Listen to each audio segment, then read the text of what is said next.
ധന്യ, കരിപ്പൂരിലെ സ്വർണ്ണക്കള്ളക്കടത്ത് ഇടയ്ക്കൊരു പ്രശ്നം ഉണ്ടായിരുന്നു. അതായത് ഇടയ്ക്കൊന്ന് സ്റ്റോപ്പായിട്ടുണ്ടായിരുന്നു. ഇപ്പം വീണ്ടും പൂർവാധികം ഭംഗിയോടുകൂടി തുടങ്ങിയിരിക്കുന്നു എന്നാണ് ഞാൻ മനസ്സിലാക്കുന്നത്. എന്തൊക്കെയോ ചില സംഭവങ്ങളുണ്ട് അല്ലേ? ഉണ്ട്, തീർച്ചയായിട്ടും.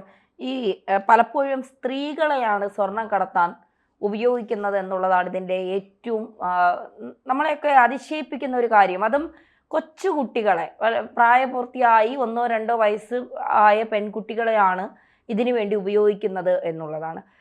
പലപ്പോഴും പിടിക്കപ്പെടാതെ ഒരു തവണ വന്നു കഴിഞ്ഞു, അപ്പം പിടിക്കപ്പെടുന്നില്ല, വീണ്ടും ആ കുട്ടിയെ തന്നെ ഉപയോഗിക്കുന്നു. ഇപ്പോൾ ഗൾഫ് രാജ്യങ്ങളിലൊക്കെ പഠിക്കുന്ന കുട്ടികളായിരിക്കും, അല്ലെങ്കിൽ ജോലിക്ക് പോകുന്നവരായിരിക്കും, അല്ലെങ്കിൽ ഫാമിലി ആയിട്ട് അവിടെ താമസിക്കുന്നവരായിരിക്കും. ഇവരുടെ സുഹൃത്തുക്കൾ വഴിയോ ഇപ്പോൾ സ്വർണം ഇങ്ങോട്ടേക്ക് കൊണ്ടുവന്നാൽ കമ്മീഷനായി ഇത്ര രൂപ തരാം എന്ന് പറയുമ്പോൾ ആ പണത്തിൽ ഈ കുട്ടികൾ അങ്ങ് വിഴുന്നു പോകുമെന്നുള്ളതാണ്. പിന്നെ വീട്ടമ്മമാർ, വെറുതെ ഭർത്താവിനോടൊപ്പം പോയി അവിടെ ജീവിക്കുന്ന വീട്ടമ്മമാർ, ഭർത്താവ് ജോലിക്ക് പോയി കഴിഞ്ഞാൽ പിന്നെ തിരിച്ച് വന്നു കഴിയുമ്പോൾ വലിയ വരുമാന മാർഗമൊന്നും ഇവർക്കില്ലല്ലോ, ഭർത്താവിൻ്റെ ചിലവിൽ കഴിയണമല്ലോ. അപ്പോൾ ഇവരെയൊക്കെയാണ് ഈ ആളുകൾ ഏജന്റുമാരാക്കി മാറ്റുന്നത് എന്നുള്ളതാണ്. ഇവരെ സ്വർണം കടത്തുകാരാക്കി മാറ്റിയിട്ട് പലപ്പോഴും പിടിക്കപ്പെടാതിരിക്കുമ്പോൾ പറയുന്ന കമ്മീഷൻ 50,000, 1 ലക്ഷം, 2 ലക്ഷം ഒക്കെ പെട്ടെന്ന് ഒരു ദിവസം ഇത്രയും വലിയ തുക കിട്ടുമ്പോൾ പിടിക്കപ്പെടുന്നുമില്ല. അപ്പം നമ്മൾ സ്വാഭാവികമായിട്ടും അതിലേക്ക് അങ്ങ് വീഴും. ഇതിൻ്റെ ഉള്ളിലുള്ള പിന്നെ എന്താ പറയുക, വലിയ രീതിയിലുള്ള തെറ്റെന്താണ് എന്ന് നമ്മൾ മനസ്സിലാക്കുന്നില്ല എന്നുള്ളതാണ് യാതൊരു. ഇപ്പോൾ പുറത്തു വന്നത് 19 വയസ്സായ ഒരു പെൺകുട്ടി, ഷെഹല എന്നാണ് അവളുടെ പേര്. 19 വയസ്സ് മാത്രമേ പ്രായമുള്ളൂ. ദുബായിൽ നിന്ന് ഇങ്ങോട്ടേക്ക് കരിപ്പൂരിലേക്ക് വന്ന പെൺകുട്ടിയാണ്. കാണാൻ അതിസുന്ദരിയാണ്, നല്ല ഭംഗിയുണ്ട് കാണാൻ. ഫോട്ടോയൊക്കെ പുറത്തു വന്നിട്ടുണ്ട്. അപ്പോൾ ഈ പെൺകുട്ടി ദുബായിൽ നിന്ന് വരുന്നു. അതിനുശേഷം കസ്റ്റംസിൻ്റെ പിന്നെ എന്താ പറയുക, ചെക്കിംഗ് ഒക്കെ കഴിഞ്ഞതിന് ശേഷം പുറത്തിറങ്ങുമ്പോഴാണ് പോലീസ് വളയുന്നത്. പോലീസ് വളഞ്ഞിട്ട് ഈ ഒറ്റുകാരൊക്കെ ഉണ്ടാകുമല്ലോ, ഇതിൽ ശത്രുക്കളൊക്കെ ഉണ്ടാകുമല്ലോ, ഈ നിരന്തരം സ്വർണം കടത്തി കഴിഞ്ഞ് ഇവിടെ കൊണ്ടുവന്ന് ഇത് പിന്നെ എവിടേക്കാണ് പോകുന്നത് എന്നൊക്കെ മനസ്സിലാക്കി വിഭാഗങ്ങൾ ഉണ്ടാവുമല്ലോ. നമ്മൾ സിനിമയിലൊക്കെ കാണുന്നത് പോലെ സ്വർണ്ണക്കടത്തിൽ ഈ കൊട്ടേഷൻ ടീമുകളൊക്കെ ഉണ്ടല്ലോ. അപ്പോൾ ഇവർ ഒറ്റിയതായിരിക്കണം, ഇത്തരത്തിൽ ആരെങ്കിലും പോലീസിന് ഒറ്റിയതായിരിക്കണം. അപ്പോൾ കസ്റ്റംസിൻ്റെ ചെക്കിങ് കഴിഞ്ഞ് ഈ പെൺകുട്ടി വെളിയിൽ ഇറങ്ങുമ്പോഴാണ് പോലീസ് വളഞ്ഞ് മണിക്കൂറുകളോളമാണ് ഈ 19കാരിയായ പെൺകുട്ടിയെ ചോദ്യം ചെയ്തത്. അപ്പോൾ ഈ പെൺകുട്ടി ഇല്ല, എൻ്റെ കയ്യിൽ സ്വർണമില്ല, ലഗേജുകൾ പരിശോധിക്കുന്നു, ചോദ്യം ചെയ്യുന്നു, എൻ്റെ കയ്യിൽ സ്വർണമില്ല, ഞാൻ കൊണ്ടുവന്നിട്ടില്ല എന്നൊക്കെ പറയുന്നു. അങ്ങനെ പറഞ്ഞ് പോലീസ് പിന്നെ വീണ്ടും ചോദ്യം ചെയ്യൽ നേരിടേണ്ടി വരുന്നു. 19 വയസ്സുകാരിയായ ഒരു പെൺകുട്ടി മണിക്കൂറുകളോളം ചോദ്യം ചെയ്യലിൽ പിടിച്ചു നിന്നു എന്ന് പറയുമ്പോൾ ഇതാദ്യ തവണ ആയിരിക്കില്ല ആ പെൺകുട്ടി സ്വർണം കടത്തിയത്. ഇതിനു മുൻപും കടത്തിയതിന്റെ പരിചയം ആ പെൺകുട്ടിക്ക് ഉണ്ടാകും, പിടിക്കപ്പെട്ടിട്ടുണ്ടാകില്ല, ഇപ്പോഴായിരിക്കും പിടിക്കപ്പെട്ടത്. പിന്നീട് പോലീസ് വിശദമായി പരിശോധിച്ചപ്പോഴാണ് അടിവസ്ത്രത്തിൽ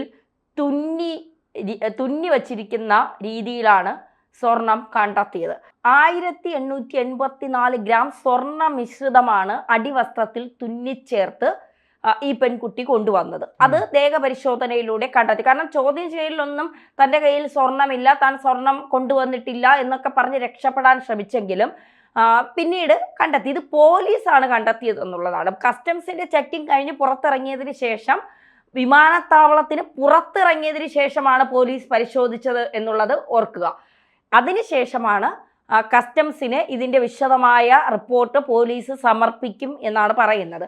മാത്രമല്ല, ഈ പോലീസ് സ്റ്റേഷന് ഈ വിമാനത്താവളത്തിന് പുറത്ത് വച്ച് പോലീസ് പിടിക്കുന്ന ഇത്തരത്തിൽ സ്വർണം കടത്തലുമായി ബന്ധപ്പെട്ട് പോലീസ് പിടിക്കുന്ന 87ാമത്തെ കുറ്റവാളിയാണ് ഷെഹല എന്ന് പറയുന്ന 19കാരി.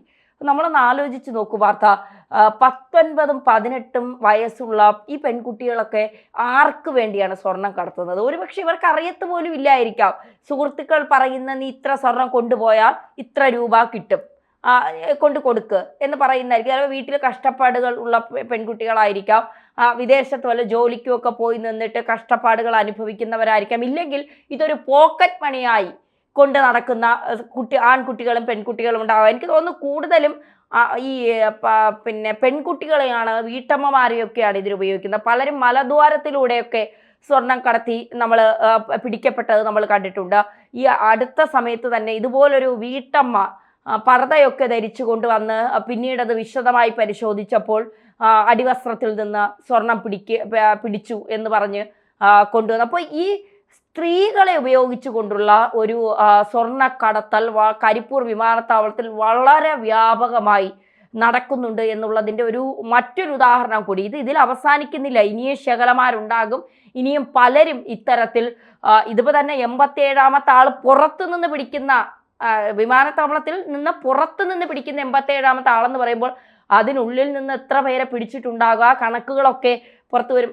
അതായത് ഈ കസ്റ്റംസ് ചെക്കിംഗ് ഒക്കെ കഴിഞ്ഞിട്ട് അവർ പുറത്തോട്ട് വരികയാണ്, എന്നിട്ട് പോലീസാണ് ഇവരെ പിടിക്കുന്നത്. അതെ, അപ്പോൾ ഒറ്റുന്നതായിരിക്കണം. ഇതിലാരെങ്കിലും ഒക്കെ ഇന്ന ആളിന്റെ കയ്യിൽ ഇന്നതുണ്ട് എന്ന് പോലീസിനായിരിക്കും വിവരം ലഭിക്കുന്നത്. അതിന്റെ അടിസ്ഥാനത്തിലുള്ള പരിശോധനയിലാണ് ഇവരുടെ അടിവസ്ത്രത്തിൽ നിന്ന്, ഈ പെൺകുട്ടിയുടെ അടിവസ്ത്രത്തിൽ നിന്ന് 1 കോടി രൂപ വരുന്ന 1884 ഗ്രാം സ്വർണ്ണ മിശ്രിതം പിടിച്ചെടുക്കുന്നത്.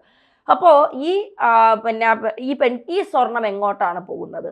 ഈ സ്വർണത്തിന്റെ കൃത്യം ഇപ്പം നേരത്തെയൊക്കെ PV അൻവർ ആണെന്ന് തോന്നുന്നു വലിയ ആരോപണം ഉന്നയിച്ചു. സ്വർണമൊക്കെ പകുതിയും കൃത്യമായി തിട്ടപ്പെടുത്തിയല്ല പോകുന്നത് എന്നൊക്കെ പറഞ്ഞിട്ടുള്ള വലിയ വിമർശനങ്ങൾ പോലീസ് എടുക്കുന്നു എന്നൊക്കെയുള്ള വിമർശനങ്ങൾ PV അൻവർ ഉന്നയിച്ചത് നമ്മൾ കണ്ടായിരുന്നു. അപ്പോൾ ആർക്ക് വേണ്ടിയാണ് ഈ സ്വർണം കൊണ്ടുവരുന്നത്? ഇവിടുത്തെ സ്വർണ്ണ മുതലാളിമാർക്ക് വേണ്ടിയാണോ? സ്വർണ്ണക്കട നടത്തുന്നവർക്ക് വേണ്ടിയാണോ? ആർക്ക് വേണ്ടിയാണ് ഈ സ്വർണം കൊണ്ടുവരുന്നത്? സ്വർണ്ണക്കട നടത്തുന്നവർക്ക് വേണ്ടിയാണ് സ്വർണം കൊണ്ടുവരുന്നത്. യഥാർത്ഥത്തിൽ മലബാറിൽ കൊടുവള്ളി മാഫിയ എന്ന് പറയുന്ന ഒരു ടീം തന്നെ ഈ സ്വർണ്ണക്കടത്തിന് പിന്നിൽ ഉണ്ടായിരുന്നു. ഇപ്പോൾ കണ്ണൂർ മാഫിയും കൊടുവള്ളി മാഫിയുമാണ് ഈ സ്വർണ്ണക്കടത്തിൻ്റെ മുഖ്യ ആളുകൾ എന്ന് പറയുന്നത്. ഇവരാണ് ഇങ്ങനെ സ്വർണം കൊണ്ടുവന്നിട്ട് പല ജ്വല്ലറികൾക്കും പല ആളുകൾക്കും ഇവർ വീതിച്ചു കൊടുക്കുകയും 1 കോടിയുടെ സ്വർണം കൊണ്ടുവന്നാൽ ഏകദേശം 15-20 ലക്ഷം ഈ കാരിയറിന് കൊടുക്കും. അങ്ങനെ കൊടുക്കുമ്പോൾ അവർക്കത് വലിയ ലാഭമാണ്. പിന്നെ ഈ 1 കോടിയുടെ സ്വർണം ഇവർ അത് അവർ ഉരുക്കിയൊക്കെ എടുത്ത് വളരെ കൃത്യമായി എടുത്ത് വരുന്ന സമയത്ത് ഇവർക്ക് ഒരുപാട് നികുതി ഇളവുകൾ കിട്ടുന്നുണ്ട്. അപ്പോൾ അതിനവർ എത്ര രൂപയ്ക്ക് കൊടുക്കുന്നു? അതാണ് നമ്മളിപ്പം ഈ 1 കോടി രൂപയുടെ സ്വർണം അവരത് ഉണ്ടാക്കിയെടുത്ത് അതിനപ്പുറത്തേക്കുള്ള പൈസക്ക് അവർ കൊടുക്കും എന്നുള്ളതും ഇവരുടെ നികുതി ലാഭം, നികുതി വെട്ടിപ്പ് നടത്താൻ വേണ്ടി ഇത്തരത്തിൽ പെൺകുട്ടികളെ ഉപയോഗിക്കുന്നു. സിമ്പിളായി പറയുകയാണെങ്കിൽ നികുതി വെട്ടിപ്പ് തന്നെയാണല്ലോ ഈ പറയുന്ന സ്വർണ്ണക്കടത്തായാലും ഈ പറയുന്ന ഹവാലയായാലും എല്ലാം നികുതി വെട്ടിപ്പാണ്. ബ്ലാക്ക് മണി വരുന്നതൊക്കെ എന്താണ്? ഇവിടെ നികുതി അടയ്ക്കാതെ നമ്മൾക്കിപ്പം എനിക്കിപ്പോൾ ഗൾഫിൽ 1000 രൂപ ഞാൻ ഉണ്ടാക്കുന്നുണ്ട്. 1000 രൂപ എൻ്റെ വീട്ടിലേക്ക് അയക്കണമെങ്കിൽ എനിക്ക് പറ്റില്ല, അതിന് നികുതി പിടിച്ചിട്ടേ പോവുള്ളൂ. പകരം ഞാനൊരു ബ്ലാക്ക് മണി ഏജന്റിനെ ഏൽപ്പിക്കുകയാണെങ്കിൽ എൻ്റെ വീട്ടിലേക്ക് എന്താണ് 1000-ൽ നിന്ന് ഒരു വളരെ ചെറിയ ഒരു തുക മാത്രം പിടിച്ചുകൊണ്ട് ബാക്കി എനിക്ക് എൻ്റെ വീട്ടിലെത്തിക്കാൻ പറ്റും. അല്ലെങ്കിൽ ചില ബ്ലാക്ക് മണി ഏജന്റുമാർ 1000 രൂപ തന്നെ വീട്ടിലെത്തിക്കുന്നുണ്ട്. അതെങ്ങനെയാണെന്ന് ചോദിച്ചാൽ അതിൻ്റെ ഇടയിൽ കൂടി ചില മറക്കലുകൾ നടത്തിയിട്ട് അതിൽ നിന്ന് കിട്ടുന്ന ലാഭം അവർ എടുക്കുന്നുണ്ട്. ഇതുപോലൊരു വലിയ തട്ടിപ്പ് പുറത്തു വരാൻ ഉണ്ട് പാർത്താൽ. അത് തട്ടിപ്പെന്ന് പറഞ്ഞാൽ അതൊരു ഒന്നൊന്നര തട്ടിപ്പാണ്. അതിപ്പോൾ നമുക്കത് വെളിപ്പെടുത്താൻ, റിലീവ് ചെയ്യാൻ എൻ്റെ കയ്യിൽ അതിൻ്റെ കൃത്യമായ തെളിവുകളില്ല എന്നുള്ളതാണ്. ഞാൻ അതിൻ്റെ അന്വേഷണത്തിലാണ്. അത് കൃത്യമായി കിട്ടിക്കഴിഞ്ഞതിന് ശേഷം നമുക്ക് തീർച്ചയായിട്ടും ആ ഒരു വലിയ തട്ടിപ്പ് പുറത്തു വിടണം. കാരണം നമ്മളൊരു തട്ടിപ്പിൻ്റെ കാര്യം പുറത്തു വിടുമ്പോൾ അതിന് കൃത്യമായ തെളിവുകൾ നമ്മുടെ കയ്യിൽ വേണം. അപ്പോൾ ഇതിൻ്റെയൊക്കെ അടിസ്ഥാനത്തിൽ അതും ഒരു വലിയ തട്ടിപ്പാണ്, വലിയൊരു മാഫിയ അതിൻ്റെ പിന്നിലുണ്ട്. അതിൽ എല്ലാവരും ഇപ്പോൾ ഈ സ്വർണ്ണക്കടത്ത് ഈ പെൺകുട്ടി പിടിയിലായതുപോലെ ഇവർക്ക് കൊടുത്തയച്ചവരോ എവിടെയാണ് എത്തിക്കേണ്ട അവരോ ഇത് വാങ്ങുന്നവരോ ഒന്നും പിടിയിലാവുന്നില്ല. ഫോട്ടോയും വാർത്ത വന്നതുമൊക്കെ ഈ പെൺകുട്ടിയുടെ പേരിലാണ്. നാറിയത് ഈ പെൺകുട്ടിയാണ്. പിന്നെ ഇവരെ രക്ഷപ്പെടുത്തി കൊണ്ടുപോകാൻ പിന്നിൽ ആളുകളുള്ളത് കൊണ്ട് ഭയപ്പെടാനൊന്നുമില്ല. എന്തായാലും ഷെഹല ഒരു ഒന്നൊന്നര പെൺകുട്ടിയാണ് എന്ന് പറയാതിരിക്കാൻ കഴിയില്ല. അതെ, കഴിവ് തെളിയിച്ചു.